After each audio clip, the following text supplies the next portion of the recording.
En estos momentos vamos a escuchar la palabra de Dios. Dispón tu corazón para que el mensaje llegue hasta lo más profundo de tu ser.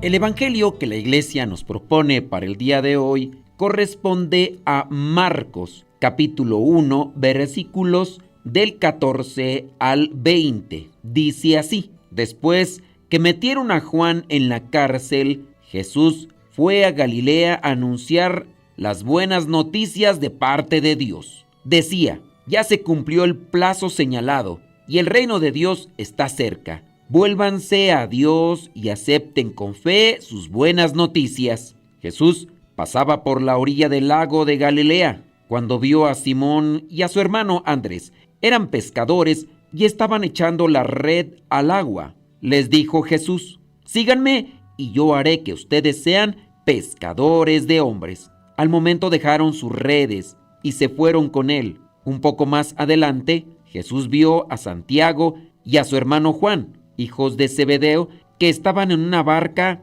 arreglando las redes. Enseguida los llamó y ellos dejaron a su padre Zebedeo en la barca con sus ayudantes y se fueron con Jesús. Palabra de Dios. Te alabamos, Señor. Señor Jesucristo, nuestro divino Salvador, gracias te damos por tu infinito amor. Te escuchamos en la palabra, te recibimos y adoramos en la Eucaristía.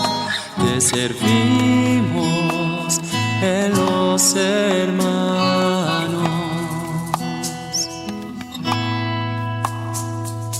Que seamos misioneros como lo quieres tú, enseñando a los hombres el fuego de tu amor. Vamos a los 5 puntos de reflexión de este evangelio. Punto número 1. Hablar de Dios incomoda. Vemos en el versículo 14. Después que metieron a Juan en la cárcel, Jesús fue a Galilea a anunciar las buenas noticias de parte de Dios. Después del bautismo, el Señor Jesús va al desierto y allí fue tentado. Meten a Juan en la cárcel porque incomoda. Si hablamos de Dios y no incomodamos, puede ser que no estemos hablando verdaderamente de Dios. Hay que cuestionarnos de qué manera los que predicamos a Cristo, sean catequistas, sean de los que preparan para los sacramentos, misioneros, ministros extraordinarios, todos en alguna forma hablamos de Dios. Pero este cuestionamiento puede ir más bien dirigido a nosotros, los que somos misioneros. No voy a hacer una crítica en particular, pero sí podemos decir algo de forma general. Hay mucha gente siguiendo solamente lo que quiere escuchar, no lo que le incomoda, porque si le choca, le checa. Y así pueden existir algunos pseudo predicadores, y digo pseudo predicadores porque no predican a Cristo, se predican a sí mismos, predican cosas bonitas para tener a mucha gente a su alrededor. Quizá mucha gente que aplauda, quizá mucha gente que les diga que hablan cosas bonitas, pero lo bonito no nos salva. Ay, es que esa predicación me hizo sentir amor, me hizo sentir misericordia. Pues sí, pero también nos tiene que llamar a la conversión, nos tiene que calar. La salvación se alcanzará en la medida que quitamos de nuestra vida lo malo. Y cuando nos estén quitando lo malo, nos va a calar. Cuando una herida está en nuestro cuerpo y se ha empezado a infectar,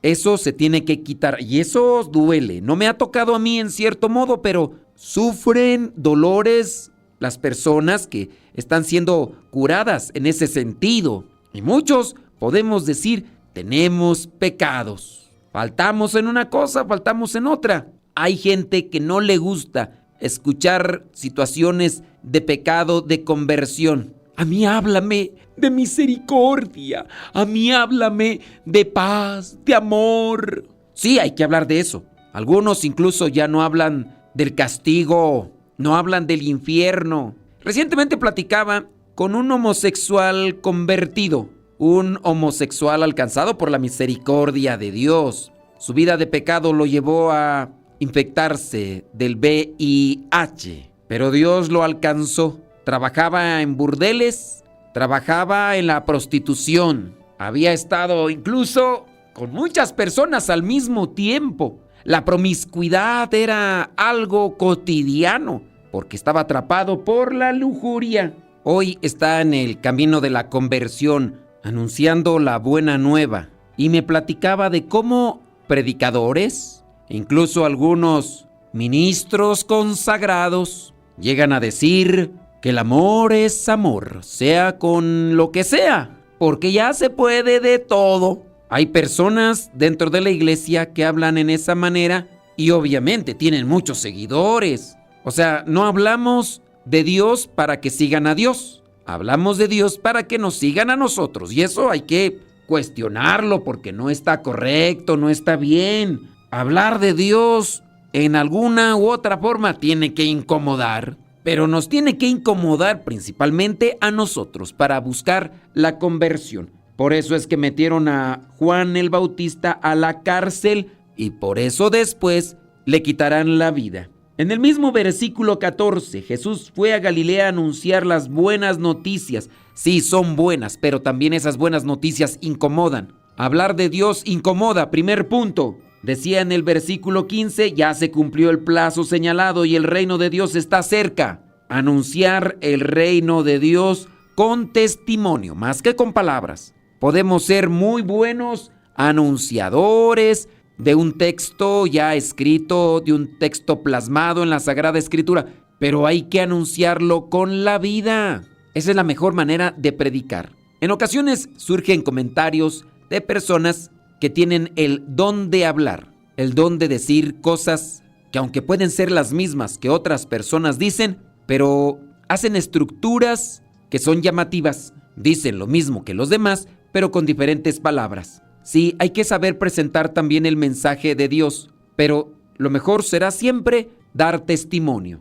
Este es el segundo punto, anunciar el reino de Dios con testimonio. Eso cuesta. Hablar cuesta. Hay algunos aquí, hermanos de formación, que llegan a decir que les cuesta predicar. Yo también puedo decir que cuesta predicar, cuesta hablar, también cuesta vivirlo. Nosotros queremos que los demás hagan caso a lo que decimos. La autoridad moral se obtiene cuando lo que decimos lo vivimos. Y esa es la mejor manera de anunciar el reino de Dios con testimonio. Anunciar las promesas del Señor, anunciar lo que pide el Señor. Y una de las cosas que pide es la conversión. Versículo 15. Y el reino de Dios está cerca, decía el Señor Jesús. Vuélvanse a Dios y acepten con fe sus buenas noticias. Para poder aceptar con fe las buenas noticias del Señor Jesús, lo primero que necesitamos es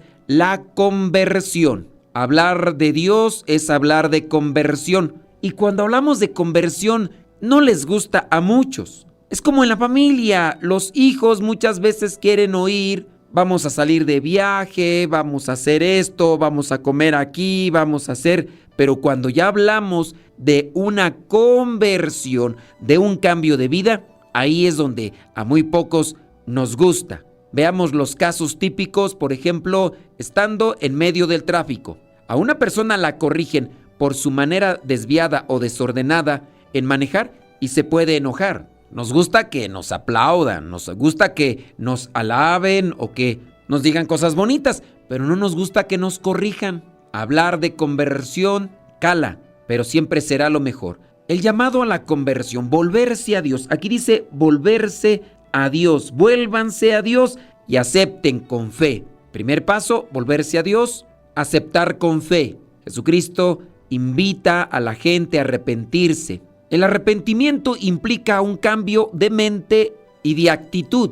La fe es confiar y creer en la obra redentora de Jesús. Reflexionar sobre nuestra propia necesidad de arrepentimiento y fe nos lleva a examinar nuestra relación con Dios y nuestra disposición para seguir a Jesús. Apliquemos bien estos dos términos. Conversión implica cambio de mente, cambio de pensamiento y también un cambio en la manera de actuar. Dice Romanos 12, versículo 2. Si quieres cambiar de manera de vivir, cambia de manera de pensar. Conversión, cambio de pensamientos, cambio de actitud. La fe es confiar y creer que Dios va a ir trabajando poco a poco. Hace poquito platicaba con una persona que se confesaba y decía, es que a veces me siento mal porque siempre digo, o casi siempre digo lo mismo. Y me ha llegado la duda, la incertidumbre de ¿para qué confesarme si no cambio? Es confiar, creer que Dios poco a poco va cambiando en nosotros. Y yo le hacía un cuestionamiento a esta persona. La vida de pecado que podemos tener cada uno de nosotros no fue algo que salió de la noche a la mañana. Fue algo que se fue sembrando y después se fue cultivando. Y en la medida que la cultivamos mucho, esa situación de pecado es más fácil de quitar. Ahora lo que tenemos que hacer es invertir los papeles. Hay que sembrar y hay que cultivar las cosas buenas en la mente y el corazón para que poco a poco vayan quitando lo que ha ensuciado nuestro interior. Hablar de Dios es hablar de conversión. Hay que arrepentirse y hay que esperar que Dios obre en nosotros. Hay que poner mucho de nuestra parte, hay que alejarnos de aquellas cosas que sabemos que son malas para nuestra mente, para nuestro corazón. Cada quien tendrá que examinar, cada quien tendrá que reconocer y buscar la manera de fortalecerse para no dejarse llevar por esas tentaciones. Hablar de Dios es hablar de conversión. Es el punto número 3. Brincamos al punto número 4. El llamamiento de los discípulos. En los versículos del 16 al 20 vemos a Jesús llamando a sus primeros discípulos. En este caso, pescadores, Simón, Andrés. La respuesta inmediata de estos hombres a dejar sus redes y seguir a Jesús nos tiene que invitar a reflexionar sobre nuestra disposición para seguir a Cristo. Un cuestionamiento. ¿Estamos dispuestos a dejar atrás lo que conocemos y confiamos para seguir a Jesús con todo nuestro ser? En el versículo 17 les dijo a Simón y Andrés, síganme y yo haré que ustedes sean pescadores de hombres. Un poco más adelante, versículo 19, Jesús vio a Santiago y a su hermano Juan, hijos de Zebedeo, que estaban en una barca arreglando las redes. Jesús los llamó y ellos dejaron a su padre en la barca con sus ayudantes y se fueron con Jesús. Dios nos llama todos los días. En cada momento Dios nos está hablando. Nos habla, pero hay que dejar lo que sabemos que nos ensucia, lo que nos impide seguirlo. Después hay que dejar que Él nos vaya fortaleciendo, purificando, liberando, enseñando. Después viene el envío. Jesús nos envía. Vendría a ser el punto número 5. ¿Para qué nos llama Jesús?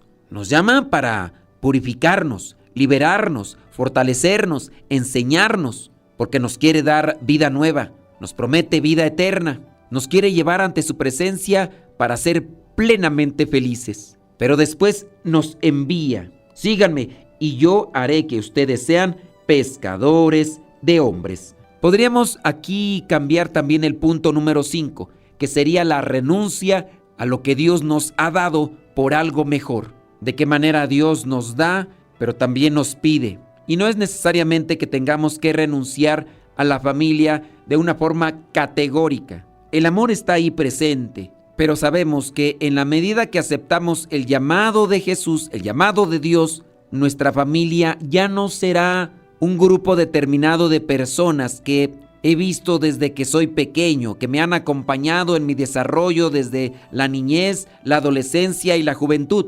Ahora mi familia será conformada por todos aquellos que quieran cumplir la voluntad de Dios. Aquí el Señor Jesús hace la invitación y estos tienen que renunciar a una situación familiar para abrazar una situación familiar universal. Hay que prepararnos muy bien, porque eso es lo que significa discípulos, el que aprende, el que se deja enseñar. Hay que saber renunciar para saber aprender o saber llenarse de Dios. Dios nos llama a ser pescadores de hombres. Muchas personas, muchos seres humanos están siendo arrastrados por la marea, están siendo arrastrados por las olas de las modas, la mundanidad, y están yéndose a lo profundo del pecado, del vicio. Hay que ser pescadores de hombres para salvarlos y no dejarlos que se hundan en los vicios y en el pecado. Pero no podemos rescatar ni ser pescadores si nosotros mismos nos encontramos también en el fondo del mal y siendo arrastrados por las olas de la mundanidad. Que el Espíritu Santo nos ayude para poder ser fuertes, hablar de Dios aunque incomode a la propia familia, poder anunciar el reino de Dios pero con testimonio, tener la voluntad de hablar de la conversión, aunque eso también me llegue a mí, hacer el llamado a otros hermanos para que se conviertan en seguidores de Cristo y no seguidores míos, y pedirle también su gracia para renunciar a todas aquellas cosas que me impiden ser fiel seguidor de Cristo. La bendición de Dios Todopoderoso, Padre, Hijo y Espíritu Santo, descienda sobre cada uno de ustedes y les acompañe siempre. Soy el Padre Modesto Lule, de los Misioneros Servidores de la Palabra. Si gustan ponerse en contacto con un servidor, búsquenos ahí en las redes sociales por nuestro nombre, Modesto Lule. Vayamos a vivir el Evangelio.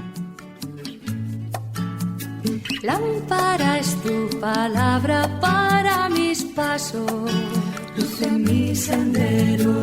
Lámpara es tu palabra para mis pasos, luz en mi sendero.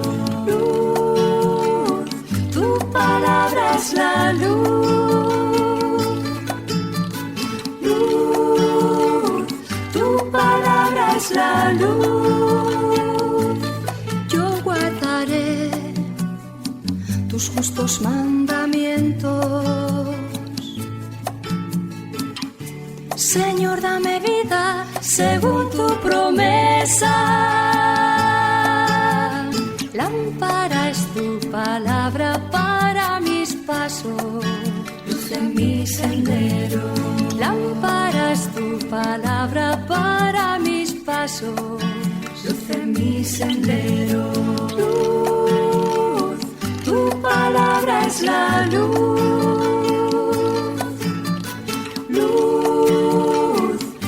Palabra es la luz. Mi vida, Señor, está siempre en peligro. Señor, sal al camino e invítanos de nuevo a trabajar en tu viña. Señor, sal al camino e invítanos de nuevo a trabajar en tu viña. No importa a qué hora, no importa a qué precio, nuestra paga eres tú y tu reino, y tu reino. Los primeros serán últimos, los últimos serán primeros. Señor, sal al camino e invítanos de nuevo a trabajar en tu viña. Señor, sal al camino e invítanos de nuevo a trabajar en tu viña. No importa a qué hora, no importa a qué precio, nuestra